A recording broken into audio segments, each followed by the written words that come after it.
It was the kind of rain that seemed to wash away everything. Noise, color, warmth. cold, heavy sheets of water battered the city, and through the blurred windows of a sleek black limousine parked by the curb, a man sat in silence. His tailored suit was immaculate, his watch worth more than most people's yearly rent, and his eyes were empty. Jonathan Blake, billionaire CEO of a global tech empire, was alone. Again. In a world where he had everything, he had nothing left that truly mattered. Not since that night. Not since the crash. He had been escaping a charity gala that night. Not from the cameras, but from the ghosts. They always followed. His wife, gone in an instant. His unborn son, never taking a breath. Jonathan had built walls so high around his heart that not even daylight could break through. He didn't believe in miracles. He didn't believe in second chances. Not anymore. But that night, yes, that very night, as he stared blankly out of the limo window, watching people rush under umbrellas and neon signs shimmer on wet asphalt, a small fist knocked on the tinted glass. Before we go deeper, if you believe in Paulette's spread stories that heal. Now, back to the moment that changed everything. Jonathan lowered the window slightly, more out of curiosity than concern. And there she was. A drenched, wide-eyed little girl, no more than 6, with tangled hair clinging to her face and a pink backpack soaked through. She looked up at him, unafraid. "You look sad," she whispered. "You need a wife. And I need a dad." For a second, Jonathan thought it was a cruel prank or a hallucination brought on by exhaustion. But the girl didn't flinch. Her lips trembled from the cold, but her gaze never wavered. "I lost my mommy last week," she said, almost matter-of-factly. She said angels would take care of me. But I waited. No angels came. His throat tightened, a strange ache pulling deep from within. This wasn't just a child seeking shelter. This was a soul reaching out to another soul drowning in silence. Against all logic, he opened the door. She climbed in and sat beside him, dripping onto the leather seats without a care. "I'm Emma," she said, hugging her knees. "My house is gone. The lady at the shelter was mean.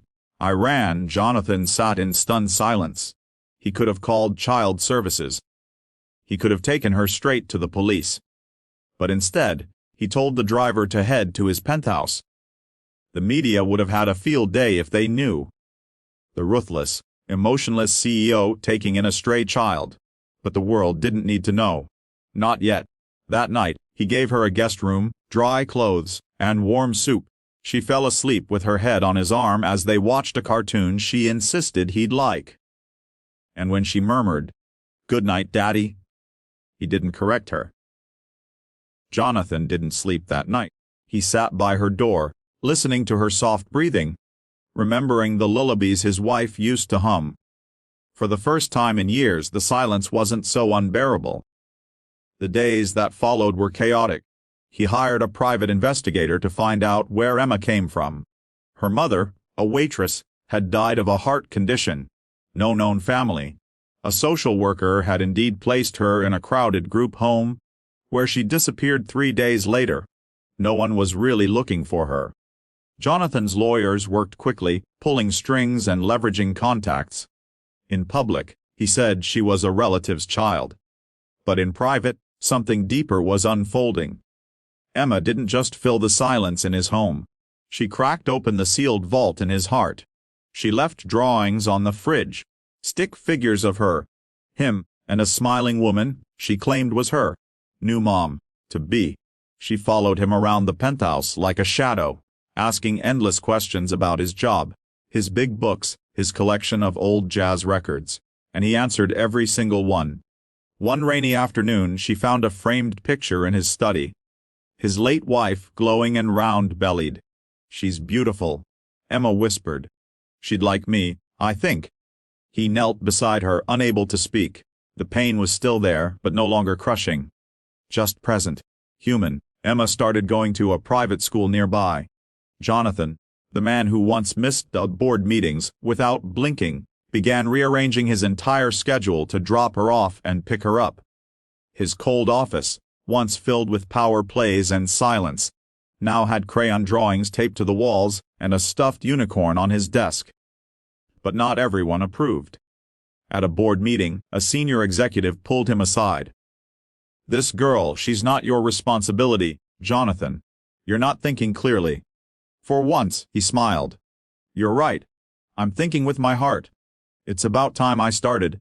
Emma's presence began to soften more than just Jonathan. His staff warmed up.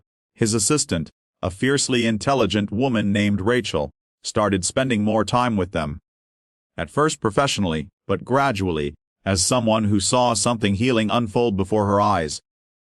Emma adored her.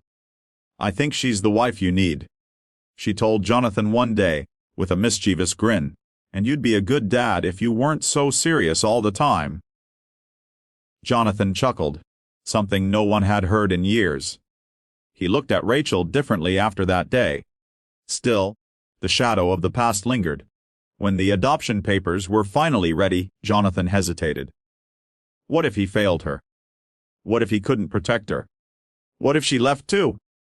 It was Emma who shattered the fear. One night, after a bad dream, she climbed into his bed and wrapped her tiny arms around his chest. "You can be scared," she whispered. "But don't leave me. I don't need perfect. I just need you." He broke down that night. The tears came, the grief surfaced. And Emma held him the way no child should have to. But somehow she knew exactly how. From that night forward, there was no more doubt. The adoption was finalized on a sunny morning, and when the judge asked Emma if she wanted Mr. Blake to be her father, she simply nodded and said, "Already is."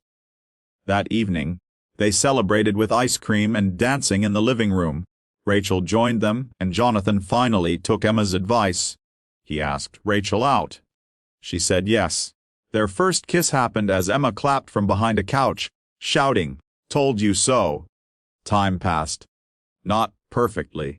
There were still sleepless nights, business pressures, and moments of fear. But there was laughter, too. And warmth. And a love that neither of them expected. But both desperately needed. Jonathan didn't just become a father. He became whole. If this story moved you even a little, if it made you feel the power of love, healing, and the unexpected bonds that save us,